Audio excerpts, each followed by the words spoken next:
దండకారణ్యం అనే దట్టమైన అడవులలో ఒక తెల్ల ఏనుగు ఉండేది. అది చాలా ఉత్తమ గుణాలు కల ఏనుగు. ఆ ఏనుగుకు తల్లి ఉండేది. దానికి కళ్ళు కనిపించేవి కావు. ఆ తెల్ల ఏనుగు తన తల్లిని చాలా బాగా చూసుకునేది. అరణ్యమంతా తిరిగి రుచికరమైన పళ్ళను తెచ్చి తల్లికి ఇచ్చేది. అన్ని రకాల సేవలు చేసేది.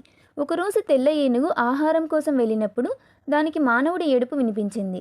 తెల్ల ఏనుగు ఆ మనిషి వద్దకు వెళ్ళి కారణం అడిగింది. అప్పుడు ఆ మానవుడు, నేను ఈ అడవిలో దారి తప్పి ఇటుగా వచ్చాను. 3 రోజులుగా తిరుగుతూ ఉన్నా నేను వెళ్ళాల్సిన దారి తెలియడం లేదు అన్నాడు. అప్పుడు ఏనుగు ఆ మనిషికి అడవి చివరనే ఉన్న అతని గ్రామం వరకు దారి చూపించింది. మనిషి ఊరికి వెళ్ళగా అక్కడ రాజభటుడు, రాజుగారి ఏనుగు చనిపోయింది. రాజుగారికి యోగ్యమయ్యే ఏనుగును ఎవరు చూపిస్తారో వాళ్ళకి బహుమతి ఇవ్వబడుతుందని ప్రకటించాడు. తెల్ల ఏనుగు జాడ తెలుసుకున్నాడు కాబట్టి బహుమతికి ఆశపడి రాజభటులకు సమాచారం అందించాడు. వారు ఆ తెల్ల ఏనుగును వలవేసి పట్టారు. రాజధాని నగరానికి తెచ్చారు. ఆ ఏనుగుకు ఎంతో మర్యాద చేశారు.